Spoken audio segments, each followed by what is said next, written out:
Morning, Facebook. I want to tell you a little story, and I'll try not to get sidetracked. I know I get sidetracked quite often when I talk to you guys. I get excited about talking to you. But I recently just had a really large fail. My wife will even tell you I had a pretty large fail. And I'm using that fail to really try and learn from it, right? You always got to be learning from it. You always got to be taking accountability for failing, and that's a lot to do with personal growth. Guys, I'm going to start with I'm super happy to be back. I miss my kids like crazy. I miss work like crazy. I'm super pumped to be back at work. I love Mondays. Mondays get me absolutely excited. But guys, I hope you find a lesson in this, because it takes me failing to grow, and if you guys can learn just from a little bit on me failing and apply it to something in your life, maybe just a small aspect of it, it will, I think it serves my purpose. And so I'm going to give you kind of the breakdown of what happened. My failure. I believe that there's good in absolutely everybody, and that isn't exactly the case, and it is for most people. And I had some folks come in my office a while back, and they were in a tight situation, and they needed a loan, and they needed a pretty substantial loan. Jordan, Mondays are the best. But they needed a pretty substantial loan. I won't go into details with you on it. It was a 5-figure loan because they were in a pinch. It was a short-term loan, which I thought I had everything, all the kinks ironed out in it. I thought I did my due diligence in making sure these people were credible people, making sure that there was a lien on some equipment because they had a logging company, making sure that the lien was actually on their equipment. We're in court right now over this, right? My attorney's probably going to thump me on the head for even doing this video. But these people came in and they were in dire need of some money, and my wife says, don't do it. I talked to a couple different referral sources, and I said, you know what? I think the collateral's good. I think the people have good intention. I'm going to loan them this large amount of money. And so the first week went by and it went okay, and the second week went by and we didn't hear nothing from them, and the third week went by and we didn't hear nothing from them, and I stopped out to talk to them and they didn't want to talk to me. And this is a large amount of money, right? This isn't to buy a car. This is a large amount of money. And I'm starting to get nervous, and so I call my attorney and I say, what do I do? And he says, well, if they default on the loan, we have to wait for them to default legally because of the terms I wrote up.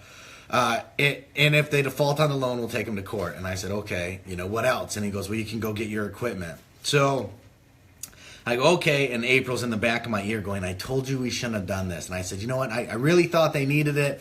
I thought they were good people. They were good salesmen is what they were. They were good salesmen. And so long story short, guys, these guys never paid. They actually, not only did they not pay, the equipment that I got the lien on wasn't even theirs.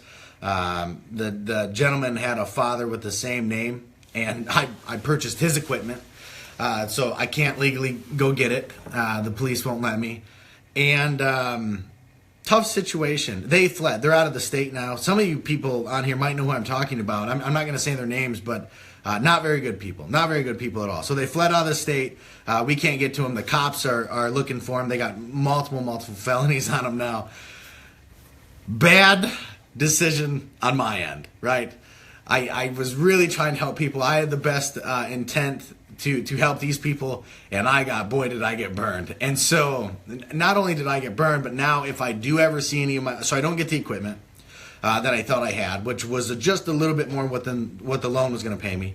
But now I'm probably not going to get my money back, and if I do, it's going to be over a long period of time, right? Because it was a large amount of money, and it's not looking good for us. And so my wife has been very nice to me. April has not beat me up yet. April just says, I told you so. At the end of the day, that's what she says. I told you so. And so what I'm doing, what I'm taking from this, I could tell you, this 5-figure learning experience. Ask me if I'll do a loan again. Ask me if I will do a business loan again. Absolutely. Tomorrow. Come in my office. I'll do one tomorrow. I've learned a lot. I have learned a tremendous amount. One, I know how to word a contract now. 2, I know to consult with more than 2 people on references. I know to take down more information and to do my due diligence, right? So this is where taking accountability comes in. I thought I did everything necessary to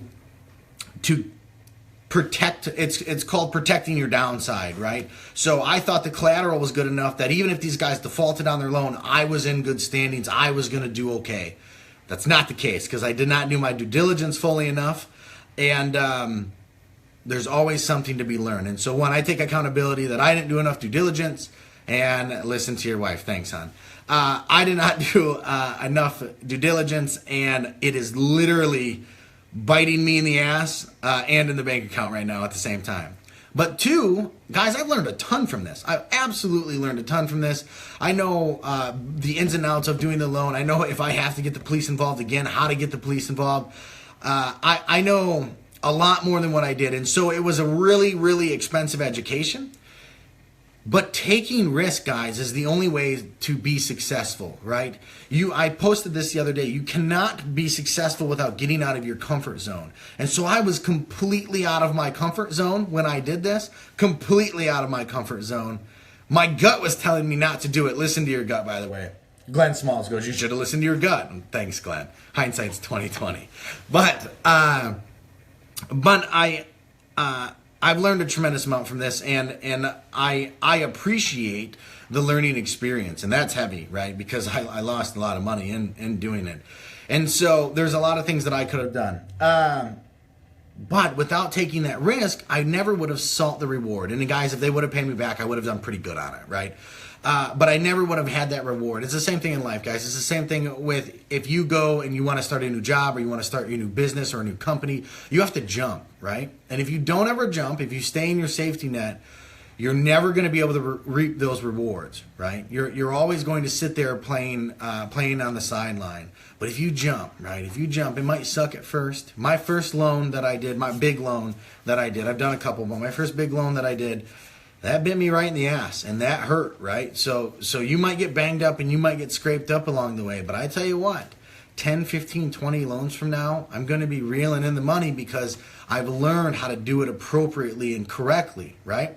And so the point of this is a big failure. Do not let your failures change your future, right? I have literally failed my way to success or failed my way to where I'm at today. And I am extremely proud of that, right? I did not get here on everything going right. I told my wife the other day, I go, some people might really enjoy this massive setback failure that I have because a lot of people, they don't like seeing you do well after a certain point. And that says more about the people around here than it does about me. But I'm not implying that on anybody. It's just in general in life. So here's one other thing that I wanted, and I lost my train of thought. That's why you don't do live. See, if I would have recorded it, I wouldn't have lost my train of thought. I could just edit it out. Guys, the first year is not easy, okay? You have to know that. Like, I didn't just start making money, right? The first year is not easy. It's actually extremely hard. You're overworked and underpaid in your first year, just so we're clear. But in years 5, 6, 7, it's amazing. Oh, I got my train of thought back on what I lost. So, it is easier to work for 2 to 3 years hard, and grind your ass off to get rich once than it is to work a 9 to 5, be miserable, and stay broke for life, guys. I hope that resonates with you. That's extremely important. That's what I was thinking about when I did this video. I want you to learn from my failures, but don't be afraid to take that jump. God bless, guys. I'll talk to you soon.